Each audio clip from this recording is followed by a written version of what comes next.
편안하셨습니까?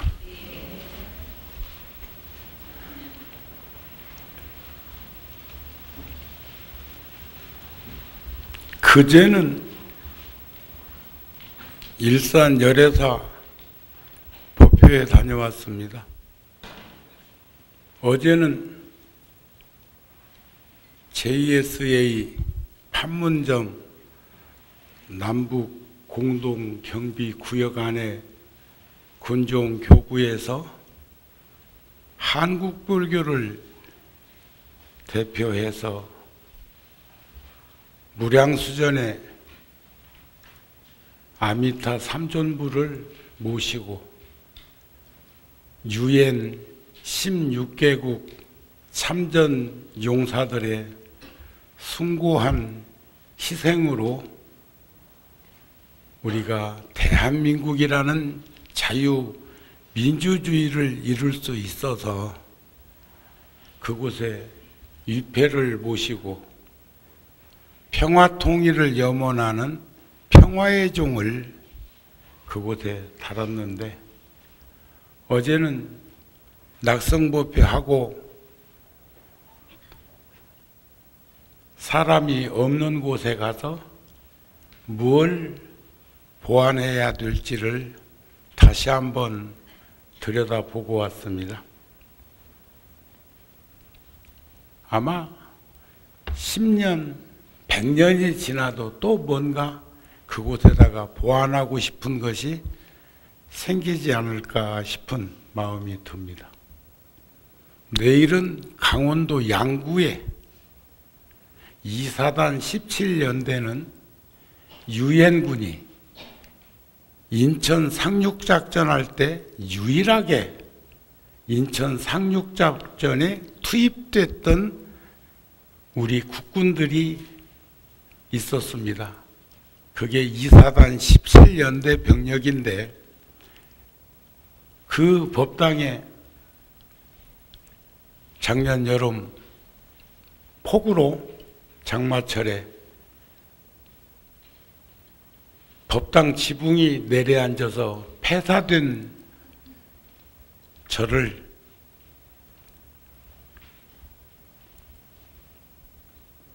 지금 복원하고 있습니다. 그래서 이번에는 현대식으로 철골 구조로 건물을 엮어서 무너지지 않도록 하고 기와를 얹고 단청을 해서 우리의 그 전통 미적인 것은 유지하면서도 튼튼한 건물과, 또 인천 상륙작전이 없었으면 우리나라가 존속될 수 있었을까? 저 낙동강변까지 밀려 내려가서 그 당시에 통도사가 국군 통합병원으로 국가에다가 통도사를 내주기도 하고,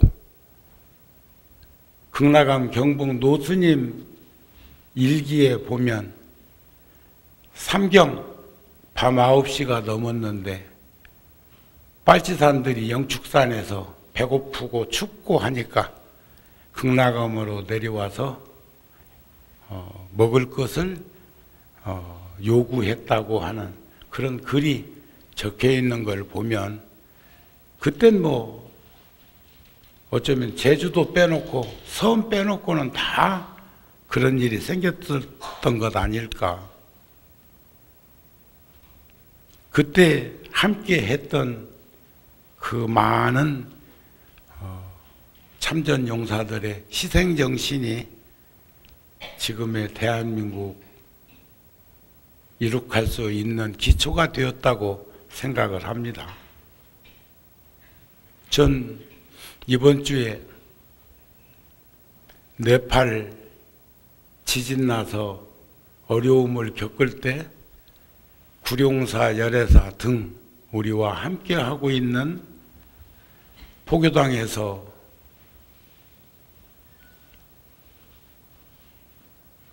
결코 적지 않은 금액입니다. 10,000명이 10,000원씩 모아야 1억이라는 돈인데 그런 돈을 전략해서 모아놨던 걸 네팔에 복구에 전했었지요. 그리고 어몽길 산악인을 통해서 또 오지에 문맹지에 학교를 세우는 곳에 또 우리가 동참을 했고, 이번에는 그쪽 지역에 2곳을 다녀오려 합니다. 한 곳은 에베레스트 쪽에 저번 지진으로 주저앉은 사찰을 복원하기 위해서, 학교를 복원하기 위해서 지역 주민들이 맨손으로 망치를 들고 돌멩이를 빻아서 자갈을 만들고 하고 있다는 말을 듣고 작지만 지원도 하고 싶고, 그래서 어제는 면 장갑, 우리나라 것이 최고입니다. 장갑을 3박스 1,500거리를 제가 구했어요. 그 앞면에다는 홀크 빨간색도 있고 뭐 다양한 색깔은 있지만은 고무로 이렇게 코팅한 그 장갑은 조금 더 오래 안 갈까? 그래서 그걸 짊어지고 댕겨 오려고 합니다. 또 그 어렵고 힘든 상황 속에서도 실향민으로 살고 있는 티벳인들이 네팔에서 구룡사에서 참 알게 모르게 한 35년 동안 제가 청년 때 맺은 그 인연을 지속적으로 도움을 주었는데, 이젠 그 사찰이 5살, 10살 먹었던 그 사미들이 벌써 30대, 40대가 되어서 어른 스님이 되어가지고 그 사찰을 이끌어가고 그 지역에 이바지하는데 지금 초등학교를 다 지었다고 합니다. 이번에 와서는 꼭 내 방도 만들어 놨으니까 그 방에서 하룻밤만이라도 쉬었다 가면 좋겠다고 하는, 물론 뭐 절에 가면 어느 절에 간들 저한테 뭐 부엌에다 방 주겠어, 그렇지는 않겠지만 그래도 이 방은 정우 스님 방이다 이렇게 정해놓고 지었다고 하니까 그것도 가슴이 벅찰 일이요. 잘 다녀오겠습니다. 우리들이 부처님의 제자인 불자가 되는 것은 안한팍으로 몸과 마음이 내적으로나 외적으로나 꼭 다짐하고 지켜야 되는 게 있죠. 물론 그 중에 첫 번째가 신심이겠지. 그리고 발심원 자들이 원력을 세워서 진지한 삶을 살아가는 걸 어쩌면 우리는 수행이라고 하지 않을까. 그리고 우리는 끊임없이 반복해서 다짐하면서 우리는 회양을 잘 하려고 해야 합니다. 회양.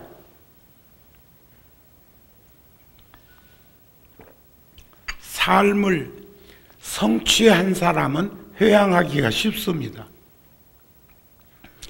삶을 이룩한 사람은 회양할 수 있습니다. 그러나 물질적인 것을 소유한 사람은 절대 나누거나 돌려줄 수 없습니다. 우리 공술에 공수거라고 그러잖아요. 빈손으로 왔다가 빈손으로 간다 소리는 잘하는데, 우리 육체적으로 태중에서 어머니 몸 빌려서 세상에 올 적에 오니꼬니는 없지요? 있어? 목걸이 차고 온 이 있어? 반지 끼고 온 이 있어? 귀걸이 하고 온 이 있어? 안경 쓰고 온 이 있어? 자, 우리 참 어찌 보면 순수한 상태로 세상에 와서 살아가는 동안에 수없이 많은 일들을 하고 있습니다.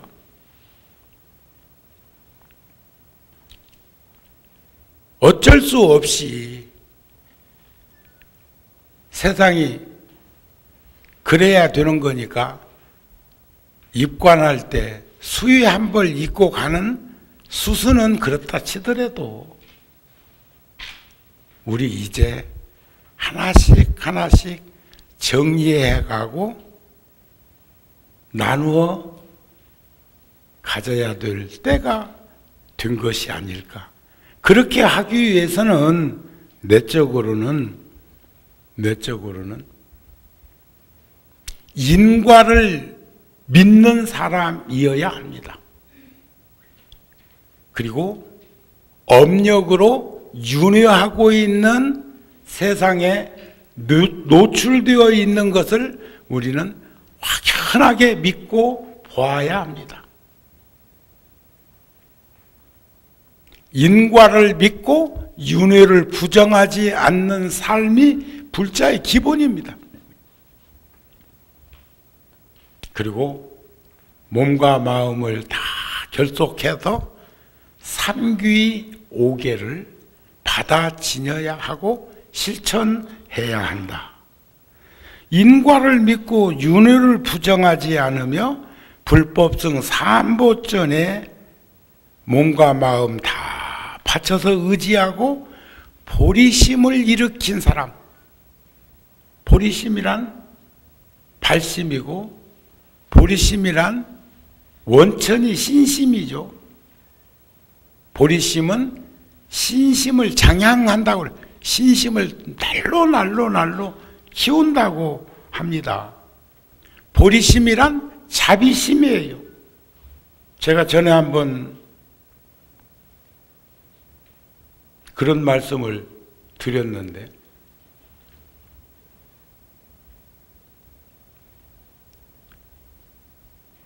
갓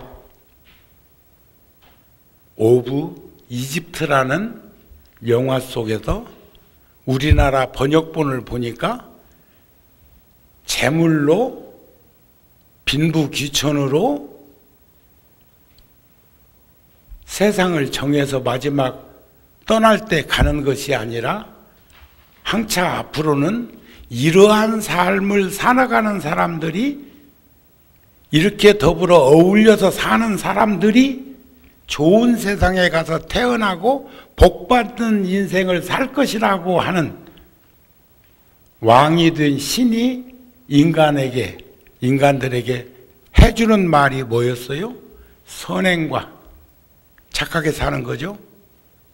그 다음에 연민심과 그리고 너그러움으로 함께 할 때 그가 좋은 세상에 착하게 살면 천당 가고 올바르게 살면 극락 간다. 누구 말씀? 참 여러분들은 그래도 참 대단히 그 합리적이고 상식적이고 그리고 정우 스님을 지금 다른 데 같으면 정우 스님 이럴 거야. 그 누구 말씀 하면 정우 스님 말씀 그랬을 거요. 서로 내가 전해드리는 말씀 모두는 나를 걸러서 나와도 부처님 말씀이어야 합니다. 그런 거 아닌가요? 부처님 말씀이에요. 부처님이 말씀하시기를 착하게 살면 천당 가고 올바르게 살아야 극락 간다 그랬단 말이에요. 착한 것은 악하지 않다는, 나쁘지 않다는 말이고 올바로 산다는 것은 선행을 실천하는 사람 이런 거죠. 그런데 제가 저번 달에 대만의 소령 스님들 한 15명쯤 하고 함께 순례를 갔었는데 우연히 저녁 시간에 텔레비전이 방에 있어서 리모컨을 척척척 돌리다 보니까 그래도 그쪽도 한문으로 자막이 뜨기 때문에 웬만한 것은 느끼고 이해가 될 수 있지요. 전혀 못 알아듣는 것보다는. 그런데 마침 그 영화가 또 거기서도 나오더라고. 근데 내가 그 영화를 2번, 3번 봤기 때문에 지금 끝부분이 나오는구나. 그러면 우리나라에서는 선행과 연민심과 너그러움이라고 표현했는데 여기서는 한문으로 자막이 어찌 나올까 하고 봤더니 선행, 자비, 자비심, 포용 이렇게 자막이 나오더라고요. 자, 여기서 제가 출가한 지가 50년이 넘었고 전생에도 정우 스님은 스님이었고 다음 생에도 정우 스님은 스님으로 살아갈 거라고 하는 정우 스님도 거기서 또 새롭게 정립되는 게 있었어요. 그러면 왜 우리나라에서는 연민심이라고 그랬는데 중국에서는 자비심이라고 했을까? 우리가 불교에서 보면 사무량심이 뭐죠? 사무량심, 자비, 시사, 대자, 대비, 대의, 대사. 사무량심이라고. 무량심. 그러니까 연민심은 대비심이에요. 자비심은 대자, 대비. 자비심과 연민심은 다르지 않은 거예요. 그런 걸 보면서 보리심이란 자비심이요. 대자, 대비, 대의, 대사. 이타심이요. 또 선심이요. 선심. 정심이요. 바른 마음이요. 그러나 불법성 삼보에 귀할 것을 서약하는 불교 의식에 공식적으로 삼가하는 것만이 삼보전에 귀한다는 의미는 아니지만 우리가 스님들이 자기 머리 자기가 못 깎는단 말 하거든요. 스님이 지 머리 깎냐고 그래. 근데 그것은 변형된 말이에요. 변형된 말. 누가 머리 올린다고 기생되냐? 이런 말과 같은 말이에요. 자발적으로 스스로 머리를 깎았다고 해서 그 사람이 스님이라는 거 아니에요. 스님이 될 수 있는 삼귀, 10개, 250, 비국에 등등 48 보살, 경계 이런 것을 받아서 지니고 실천하겠다고 다짐하고 서원했을 때 스님이라고 표현하는 거예요. 여기에 지금 꽃 문양이 있다고 해서 이게 꽃은 아니요. 여기다가 백금을 색을 칠했다고 해서 이 전체가 금은 아니요.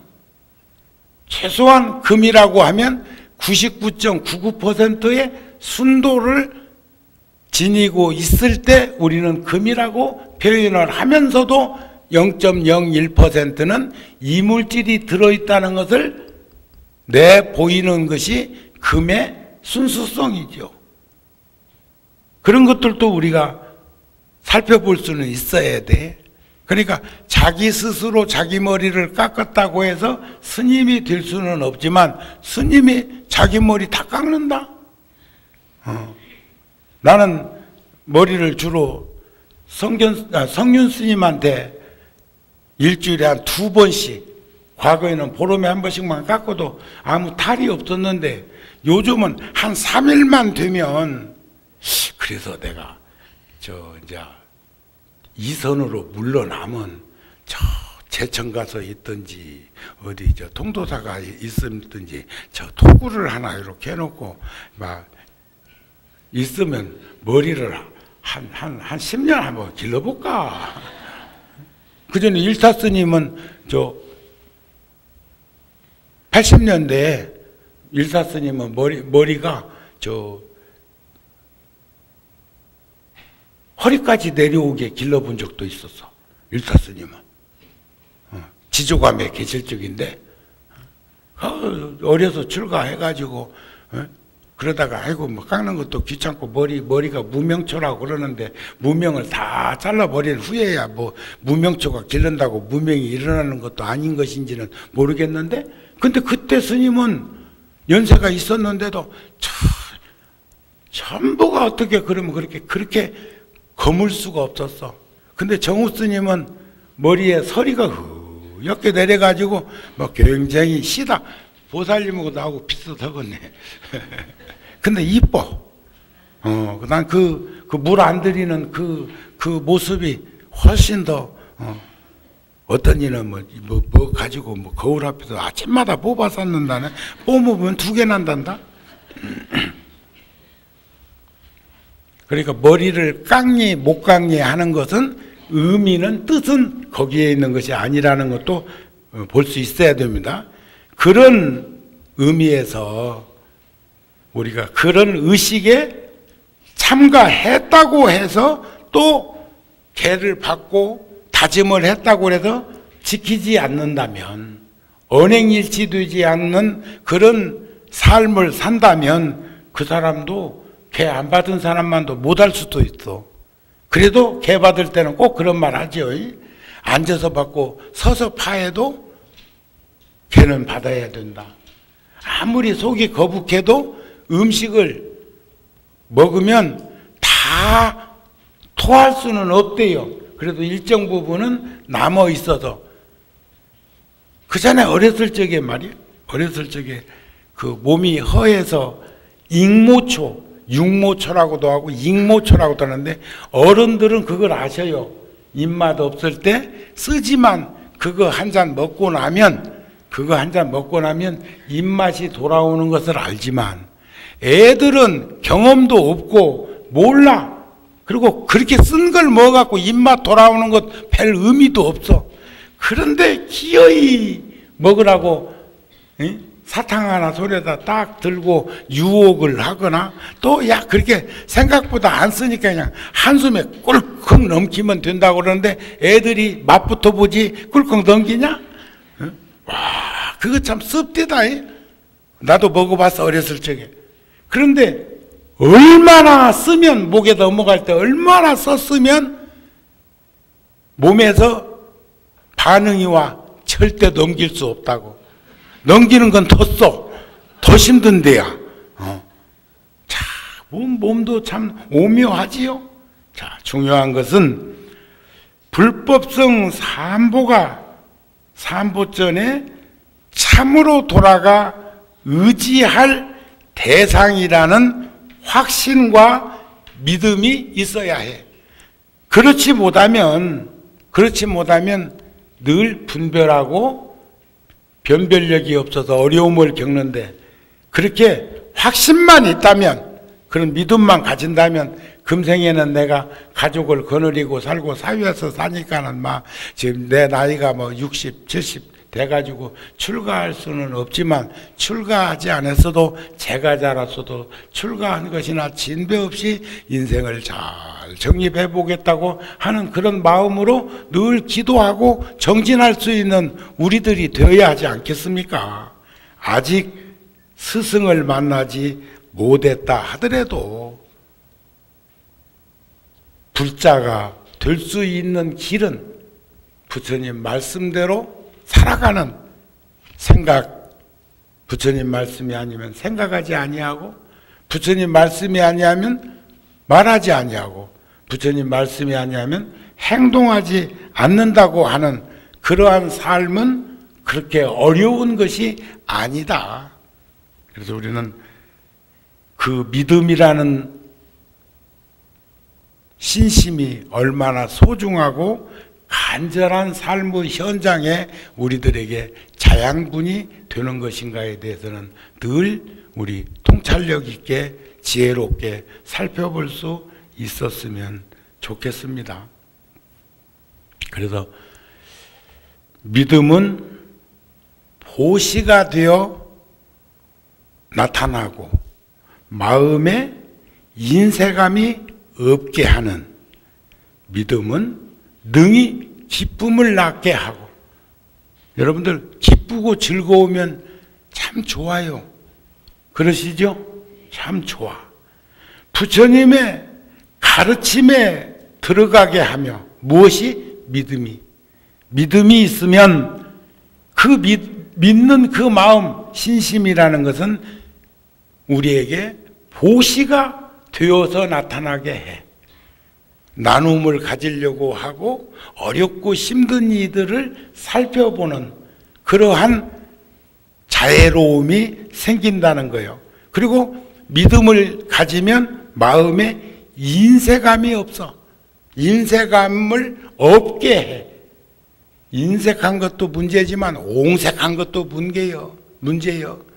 심심심이 난가심이요 관시의 변 법게 하고 창야의 불용침이라는 말이 있어요. 마음이라는 마음은 참 다 마음 가지고 있는데 그 마음을 한결같이 드러내고 지니고 살기가 쉽지 않은 것 같습니다.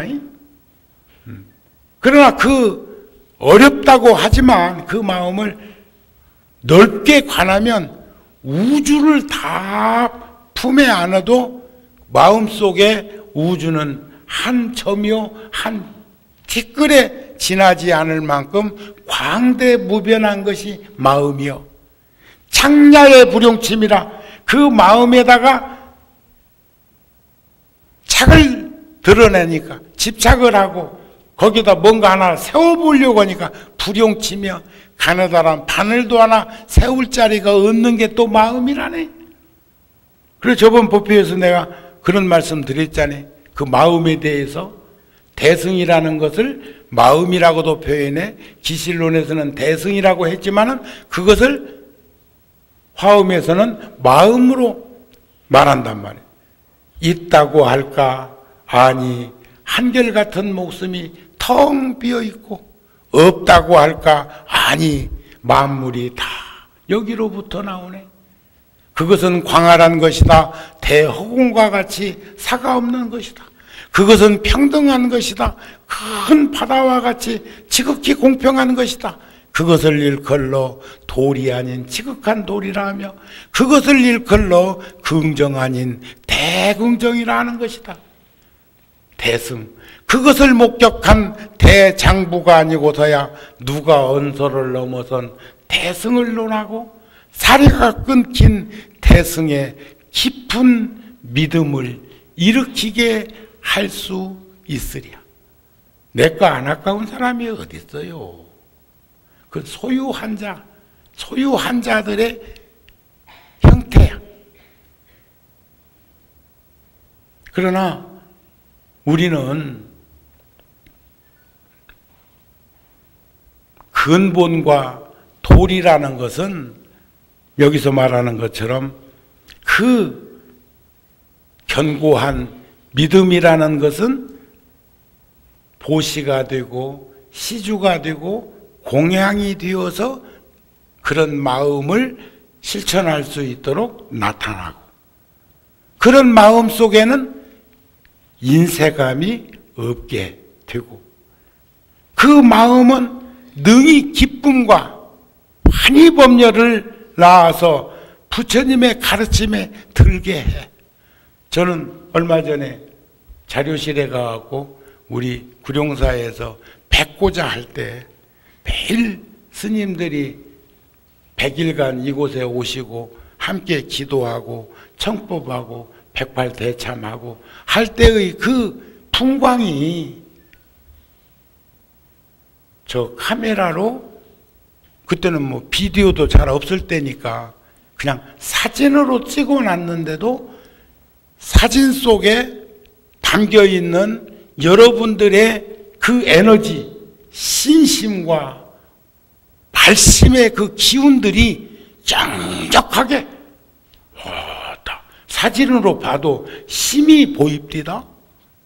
근데 제가 요즘 하루에 어저께도 1시간 3시부터 4시까지 3시 반부터 4시 반까지 1시간 걷고 와서 공양하고 6시 좀 넘어서 나가서 또 1시간 걷고 왔는데 그냥 시작해서 한 2시간 돌고 나면 한 이틀은 발바닥이 아프다.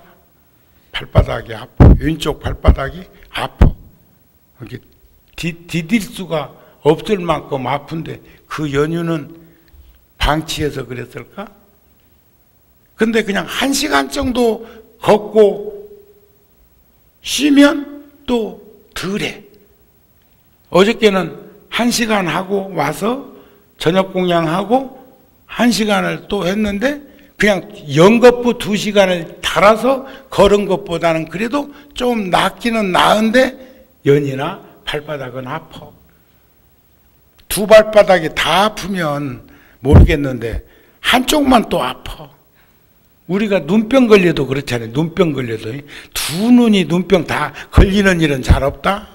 한쪽이 눈병 걸려가지고 나을만 하면 이쪽으로 옮겨오면서 이쪽이 보여서 장애를 덜어주는 참 묘하다는 생각을 해볼 때도 있어요. 그런데 계단 오르고 내리고 걷는데 몸에 힘과 균형이 옛날만은 못해도 훨씬 나아졌어. 아마 눈 침침한 이는 청년이 걸어가는 걸로 생각하는 거 아닌가 몰라. 그런데 그때 혼자서 느끼는 건 어떤 생각을 하느냐. 불과 한 2달 전에 그때 내가 걷던 모습은 얼음판도 아닌 길을 살얼음판 디디듯이 걸었던 발자국에 힘이 없었던 약화된 그 걸음걸이를 지금 비교해보게 되더라.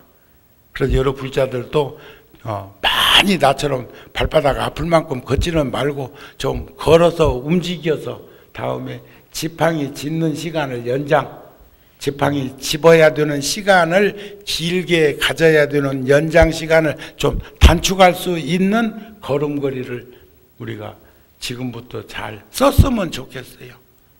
늘 말씀드리지만 누워있는 것보다는 휠체어라도 타고 바깥 세상을 보세요. 휠체어 타고 있을 때보다는 지팡이라도 짚고 나설 수 있을 때 길을 나서세요. 걸을 수 있다면 걸읍시다. 그것은 우리가 생로병사의 과정 속에서 모두는 다 겪어야 되는 일들이지만 그래도 우리가 그런 부분에 대해서 함께 공유할 수 있는 그런 마음들을 가졌으면 좋겠습니다. 그 믿음은 능히 지혜의 공덕을 증장시켜. 믿음이 있으면 지혜, 공덕은 뭐예요? 복덕과 지혜가 합성된 것을 공덕이라고 그래요. 무루복이 공덕이에요. 지혜 있는 사람이 복을 지면 그것은 공덕으로 드러나. 공덕으로.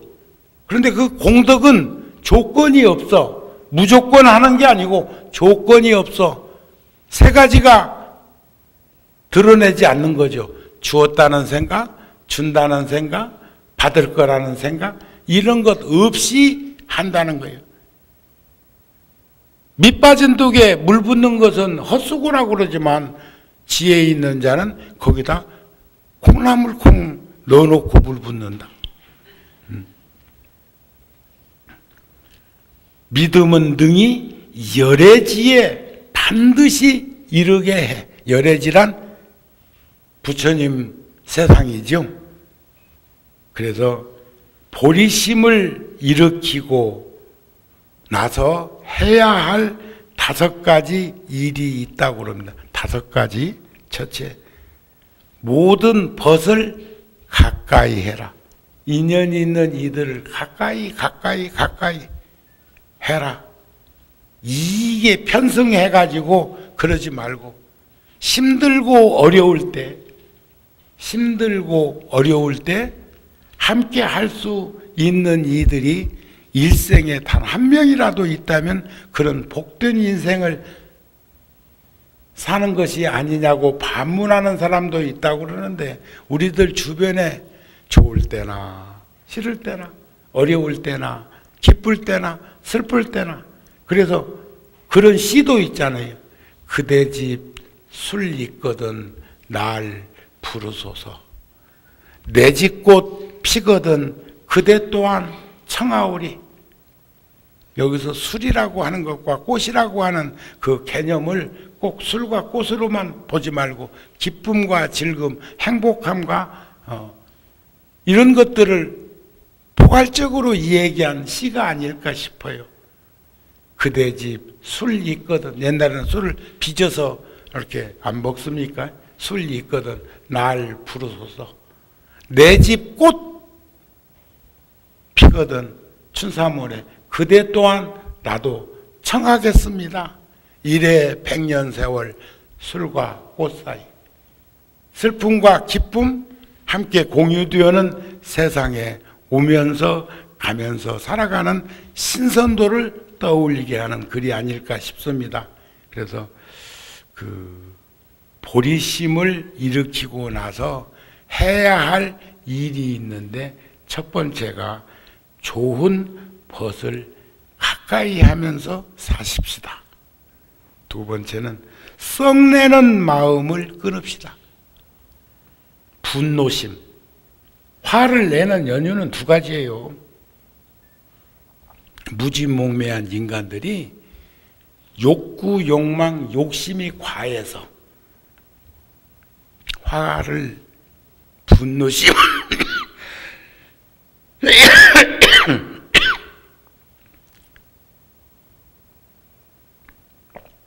타던 불만 꺼지면 지글지글지글 끓던 것은 잠잠해지는 거 아니에요? 탐짐치 삼독의 불만 끄면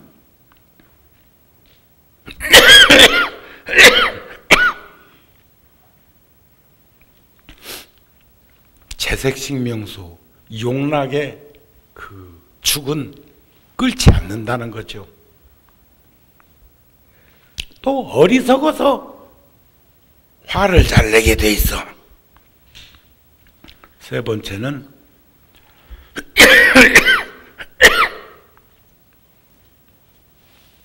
스승의 가르침을 따르라. 우리 옛날에 복 있는 이는 지혜도 있거든요. 복 있는 이는 가난한 시절에 자다가도 떡을 얻어 먹는다 그랬어.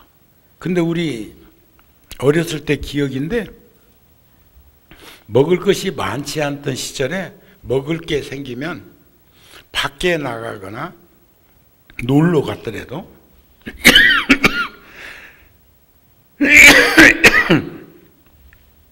학교에 갔거나 한 사람 몫은 반드시 남겨놓고 집에 있는 식구들이 먹었어. 근데 대낮에 벌러덩 들어 누워서 자고 있는 놈은, 자고 있는 이는 안 줘. 먹기 싫은갑다 하고 그 사람 몫은 없는데 복이 있다 보니까 귀가 밝아서 자다가도 펄떡 일어나서 손을 벌리면 자기 몫이 돌아온다. 그 말 아니었어? 참 우리 참 속담은 재밌는 말이 많아. 복 있는 놈은 자다가도 떡을 얻어 먹는다. 자면 절대 안 줬다니까. 게을르다는 거죠. 스승의 가르침을 따르라. 네 번째는 연민의 정을 일으켜라. 연민심.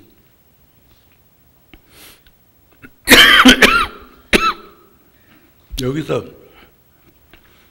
연민심이라는 건 막무가내로 불쌍하다고 생각하는 게 아니야.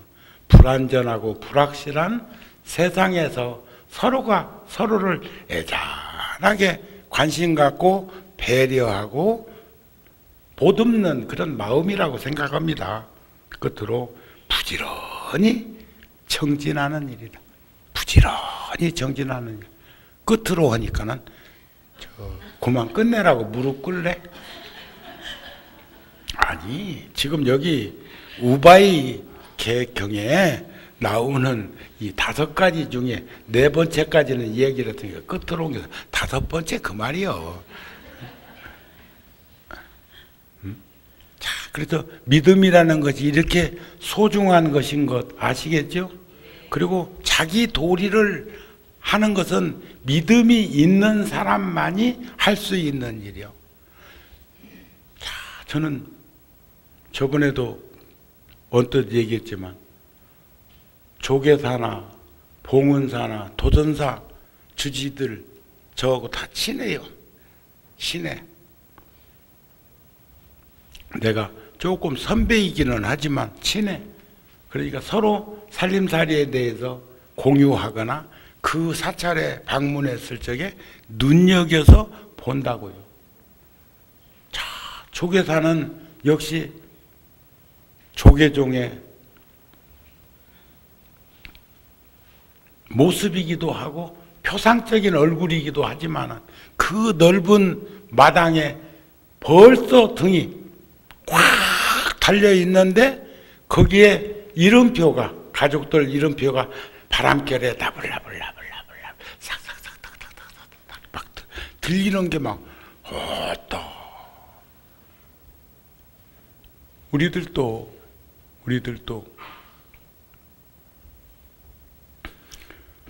특히 그래도 구룡사는 입댈 것이 없어. 여러분들은 다 스스로 잘 알아서 하고 있기 때문에. 주지스님이 얼마 전에 나보고 스님, 부처님 개금불사를 하면 어떻겠습니까? 그래서 처음으로 소임 보면서 그런 말을 하는데, 아이고 멀쩡한 부처님한테 뭔 개금? 요렇게 말을 하기에는 부처님 옷 입혀드리는 거야, 목욕시켜드리는 거야, 뭐 얼마나 좋아요, 그죠? 그런데 그것이 바깥으로 벌써 이 얘기 나온 지가 2달, 3달 됐는데도 아직까지 노출 못하고 있는 것은 사회 환경에다가 4월 초파일 목전에 되면 집집마다 이웃들까지라도 등 하나씩이라도, 구룡사 그전에는 말이야 전부 저 만등불사 그 동참 그 조그마한 책자를 가지고 가가지고 뭐 사돈네 8천원대까지도 등 가서 저기 우리 절에 등 하나 키라고 하더만 요즘은 전부 신선이 돼가지고 밥 안 먹고도 사는 자 처지가 됐는지. 그런데 어제 아래 열애사 가서 보고는 제가 조계사 가서 부러워하고 봉은사 가서 와, 큰 사찰은 역시 다르구나 하는 마음을 가진 것처럼 열애사의 현 주소는 구룡사를 보고 소임자가 와 하게 생겼어. 절대 크기란 없으니까 상대적 비교일 뿐이지. 오늘도 지금 여기 방송국에서 지금 오늘 법표를 녹화 뜨는 것 같은데, 요즘은 BBS나 BTN 봐도 거기도 뭐 앉는 법표가 없대. 왜냐하면 거기도 방송을 하면 돈이 필요하니까 이런 방편 저런 방편, 뭐 BBS는 10만 공덕주를 모으는데 BTN은 또 100만 공덕주를 모은다고 하더라고요. 그래 놓고도 뭐 인등 기도를 합니다. 초파일, 연등불, 그러니까 방송을 통해 가지고 계속 홍보를 하는데, 어저께 어떤 불자가 와서 그래. 아이고 스님, 저희 처사가 어느 납골 땅에 모셨는데요, 거기서 연락 왔어요. 지금 재중이라 지금 구룡사에 영정사진을 모시고 있는데 거기서 연락이 뭐라고 편지가 왔냐면 4월 초파일에 등키라고. 그 어떻게 해야 됩니까? 여기서 지금 제를 모시고 있는데, 그래서 10군데 100군데 형편만 되면 다 해도 좋은 것이지. 여기다가 불 하나 밝혔다고 해서 저쪽 방에는 사람이 있는데도 불 꺼놓고 있냐 그러면 그렇잖아요.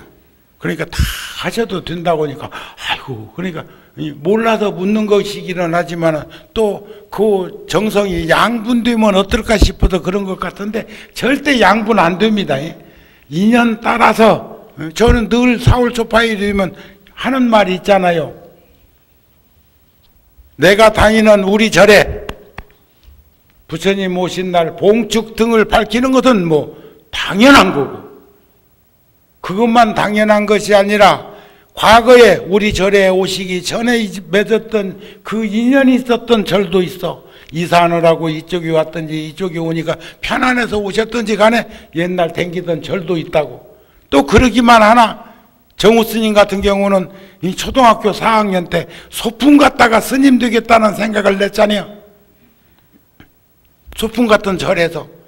그러면 그런 옛날 소풍 댕기면서 부모님하고 맺었던 작은 촌에 있는 절에도 인연을 맺는다고 해가지고 지금 우리가 밥 못 먹냐? 그렇지 않지요? 그런 인연을 우리가 두루두루 좀 살필 수 있었으면 좋겠다는 말을 늘 하고 있는 연유가 무엇이겠느냐 이게요. 아이고 정월달에 법당에 저 1년등 끼었으니까 막 그냥 넘어가자. 사울 초파일은 사울 초파일이다. 또 어떤 이는 말이야. 아이고 사울 초파일 날을 와야 손수 만든 연등으로 킬 수 있어서 나는 그날 와서 연등 킬라요. 또 이려. 에? 저기 저 바깥에 한 달 동안 우리가 등을 밝히는 것은 그것은 전기불로 하니까 저 뭐 손으로 손수 만든 연등에다 킬라고 한다. 하루를 키워도 하루를 살다 죽어도 그냥 살다가 죽는 것처럼 죽으려고 그러나. 그건 그것대로 하고. 아니 뭐 아침 점심 저녁 밥을 똑같이 먹는 사람이 있어? 그렇지 않잖아요. 어느 때는 건너뛰기도 하고 과식할 수도 있고 또 소식할 수도 있고 다양한 인생살이를 우리가 살펴볼 수 있는 우리들이 됐으면 좋겠단 말이에요. 그래서 화엄경에서도 보면은 첫째 스스로 마음을 내는 일이요. 둘째 상대가 원해서 해야 되는 일이 있어. 셋째 가르치기 위해서 야야 이번에는 니도 등 하나 키워라. 야야 이번에 우리 저 절에서 개근불사하고 또 5월달에 윤달 들어가지고 생전예수제 한다는데 우리 같이 동참해가지고 하자. 이런 말들을 할 수 있는 방법이 세 가지다 이게요.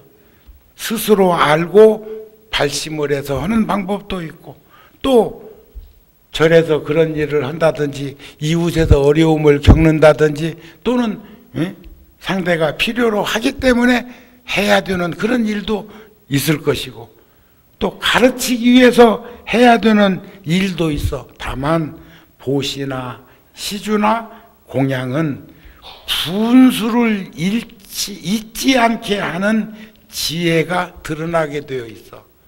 집 하려다가 뭘 하고 전세 얻어가고 전세 빼서 시주한다 소리로 할까? 어디 불사하는데 전세 빼다가 불사금 내고는 사글세 가냐? 그건 말이 안 되는 거 아닌가요? 그런데 지금 그런 일들이 눈에 띄고 있어. 띄고 있어요. 절에는 그런 일이 잘 없지만 띄고 있는 거 텔레비전에서도 보여. 응? 요즘은 채널이 다양해가지고 그런 것들을 보다 보면 보인단 말이에요. 그러니까 우리 불자들은 분수를 잊지 않는 삶을 살아갈 수 있는 지혜가 증장될 수 있는 그런 선근과 자비가 근본이 되는 삶을 살도록 노력해야 되지 않겠느냐, 이런 말씀이 아닐까 싶습니다. 그러시죠? 그래서 불자들이여 보살에게는 4가지 선행이 있느니라. 첫째는 가르침을 아무리 들어도 실증내지 아니하며 둘은 바르게 관찰하고 사유하며 셋은 가르침을 따라 능히 실천하며 넷째는 보리에 회항합니다. 안욕 따라 삼약삼보리에 회항합니다. 보리심을 처음 내는 일은 씨를 뿌림과 같아. 불종자를 심는 것과 같아. 그런데 그 불종자의 씨앗이 열매에서 따다가 심는 것이니까 둘이 아니야. 그러한 삶을 살아갈 수 있도록 우리는 충분히 인식하고 그리고 다듬어가면서 살아갈 수 있었으면 좋겠다. 그런 말씀이 아닐까 싶습니다. 그래서 복 짓는 자를 보고 함께 기뻐하면 승피하다고 그랬어. 승피하다. 복 짓는 자나 복 짓는 모습을 보고 기뻐하는 자나 그 지혜에 뭉치는 같다고 하는 말씀이 아닐까 싶은 마음이 들어집니다. 아셨죠? 오늘은 여기까지만 말씀을 드리고 제가 이제 군종교구 소임이 석 달 남았습니다. 석 달 남은 기간 잘 갈무리 치고 모두의 말씀드린 것처럼 어렵고 힘든 살림살이지만 교구에서 제가 소임 보는 동안에 그래도 참 아주 중요했던 일을 했던 그 선배들이 지켰던 그 부대에 법당이 무너져서 어려움을 겪고 있는데 그 법당에 다시 복원하고 그곳에 평화를 상징하는 종도 하나 지금 닫아드리려고 지금 조성 중에 있는데 여러분들께서도 다음에 기회가 주어지면 성지순례길에도 그런 데도 한 번씩 가서 참배도 하고 그랬으면 좋겠다는 생각이 듭니다. 다양한 방편설 가운데 우리는 선근이 있는 이들이 보리심을 잃지 않고 지혜로운 삶을 살아가는 것이 보살도 실천이 아니겠는가 싶은 마음으로 오늘 시간을 함께 했습니다. 성불하십시오.